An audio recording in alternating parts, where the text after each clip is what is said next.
Hai hai hai Malambukers. Zaman kuno adalah zaman yang penuh dengan misteri. Zaman ini adalah masa di mana bangsa-bangsa yang hidup masih menggunakan kekuatan perang untuk menguasai satu sama lain.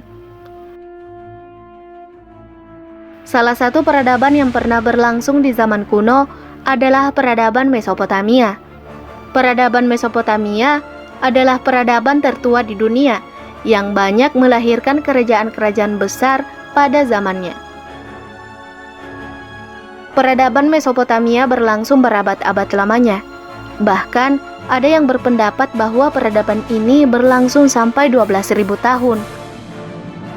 Dari lamanya peradaban ini, tahukah kamu siapa raja terbesar dan teragung di Mesopotamia? Bagi kamu yang penasaran, silahkan simak terus video ini ya guys. Dan jangan lupa like, komen, dan subscribe. Bermula dari Mesopotamia. Berbicara masalah Mesopotamia atau peradaban tertua di dunia, tidak terlepas dari kerajaan-kerajaan berdiri pada masa itu. Mesopotamia sendiri merupakan sebuah nama dari dataran luas yang berada di antara dua sungai, yaitu Sungai Tigris dan Sungai Eufrat. Di dataran yang luas inilah lahir kerajaan-kerajaan besar yang turut mewarnai sejarah kuno di dunia. Beberapa kerajaan-kerajaan yang berdiri di Mesopotamia antara lain adalah Kerajaan Sumeria, Akkadia, Babilonia, Assyria, dan Babilonia Baru. Kerajaan-kerajaan ini hidup silih berganti, berdampingan, dan saling menguasai satu sama lain. Dari beberapa kerajaan tersebut, tahukah kamu bahwa kerajaan apa yang paling terkenal? Ya, yang paling terkenal adalah Kerajaan Babilonia. Selain karena besarnya kerajaan tersebut, Babilonia juga terkenal karena salah satu rajanya yang terkenal kejam sekaligus bijaksana dalam mengatur pemerintahannya. Ia adalah Raja Hammurabi, si raja kejam, cerdas, dan bijaksana. Hammurabi, raja yang cerdas. Raja Hammurabi merupakan keturunan dari bangsa Amori dan merupakan raja ke-6 dari kerajaan Babilonia. Ia memerintah selama sekitar 42 tahun, yakni mulai dari tahun 1792 sampai 1750 sebelum Masehi.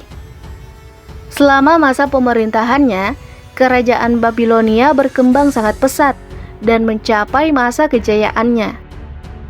Hal ini tentu tidak terlepas dari ketangguhan dari Raja Hammurabi itu sendiri yang memang sejak awal karirnya sudah bercita-cita ingin menyatukan seluruh bangsa-bangsa yang ada di Mesopotamia. Cita-cita Raja Hammurabi berhasil dicapainya. Pada masa pemerintahannya, ia berhasil menaklukkan Akkadia, Elam, Larsa, Mari, dan Sumeria, sehingga menjadikan kerajaan Babilonia tak kalah besar dengan kerajaan Mesir kuno yang dipimpin Firaun Menes. Selain karena ketangguhannya dalam menaklukkan wilayah lewat perang besar, ia juga sangat licik dan cerdik, sehingga mampu menaklukkan wilayah dengan sedikit tenaga. Salah satu bentuk kelicikannya adalah ia beberapa kali membentuk aliansi dengan penguasa lain, membentuk pasukan bersama, namun kemudian berbalik menghancurkan kawan tersebut. Selain itu, ia tidak serta-merta membangun kerajaan dengan perang semata. Awal pemerintahannya, ia gunakan untuk melakukan diplomasi dengan penguasa lain.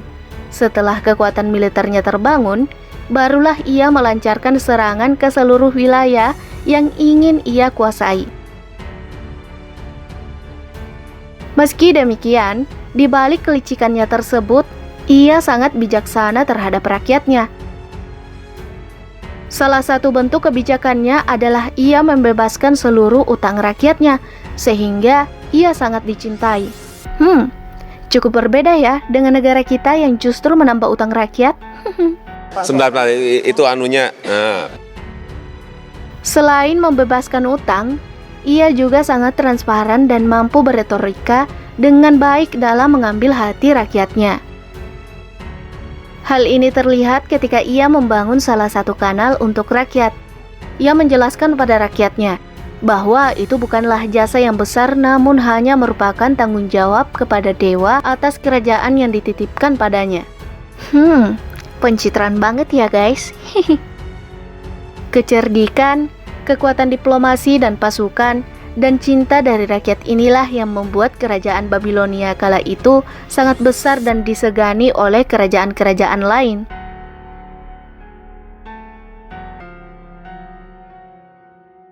Kodeks Hammurabi. Kecerdasan Raja Hammurabi tidak hanya terlihat dalam menaklukkan wilayah saja. Ia juga menggunakan kecerdasannya untuk mengatur pemerintahannya sehingga kehidupan rakyat stabil dan teratur. Hal ini diwujudkan dengan diterbitkannya Kodeks Hammurabi yang ia susun sebagai undang-undang untuk pemerintahan dan rakyatnya. Tidak seperti di negara kita yang malang ini nih guys. Peraturan yang dibuat Raja Hammurabi tidak tumpul ke atas dan tajam ke bawah. Peraturan ini berlaku bagi siapa saja, tanpa mengenal posisi dan jabatan tertentu. Melempukers mungkin pengen tahu nih, apa saja peraturan yang diterapkan Raja Hammurabi tersebut. Ini dia beberapa peraturan yang ada di Kodeks Hammurabi. Seseorang yang gagal memperbaiki saluran airnya akan diminta untuk membayar kerugian tetangga yang ladangnya kebanjiran. Pemuka agama wanita dapat dibakar hidup-hidup jika masuk rumah umum tanpa permisi. Seorang dukun yang pasiennya meninggal ketika sedang dioperasi dapat dipotong tangannya. Ngeri juga ya guys. Peraturan yang disebutkan sebelumnya hanyalah beberapa dari ratusan peraturan yang diterapkan Raja Hammurabi. Secara keseluruhan, terdapat 282 peraturan yang tertulis dan ditetapkan di Kodeks Hammurabi.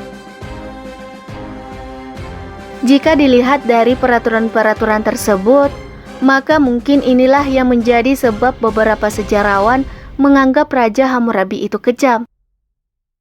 Namun di sisi lain, tentu kekejaman tersebut semata-mata untuk menjaga stabilitas ekonomi, politik, sosial, dan kehidupan rakyatnya. Raja Hammurabi mengetahui bahwa bangsa yang dipimpinnya, yakni bangsa Amori, mempunyai watak yang keras karena hidup di zaman peperangan. Mungkin itulah alasan mengapa ia begitu tegas dalam menerapkan aturan. Menurut sejarawan, Kodeks Hammurabi bisa disebut kitab hukum pertama di dunia yang menunjukkan keseriusan Hammurabi dalam mengatur pemerintahannya. Kodeks Hammurabi ini dipasang Hammurabi secara terbuka dan diletakkan di pusat kota agar semua orang dapat melihat peraturan yang dibuatnya itu.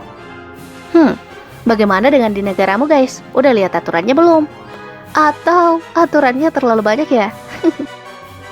Demikianlah sejarah singkat Raja Hammurabi yang terkenal dengan cerdik, licik, dan bijaksana dengan Kodeks Hammurabinya. Tentu ini hanyalah sejarah yang belum tentu kebenarannya ya guys. Namun dari sejarah ini kita bisa mengambil beberapa hikmah yang bisa kita teladani. Salah satu yang patut dicontoh dari Raja Hammurabi adalah ketangguhannya dalam mencapai cita-citanya untuk menyatukan kerajaan-kerajaan kecil. Selain itu, kita juga bisa mengambil contoh kepemimpinannya dalam mengatur rakyatnya dengan membuat peraturan yang terbuka dan tegas. Dan masih banyak lagi nih, sejarah yang akan Melempu sajikan ke depan untuk Melempukers yang tercinta. Makanya, jangan lupa untuk like, komen, dan subscribe-nya ya guys. Biar tidak ketinggalan sejarah-sejarah lainnya di channel melempu.com. See you, selamat guys.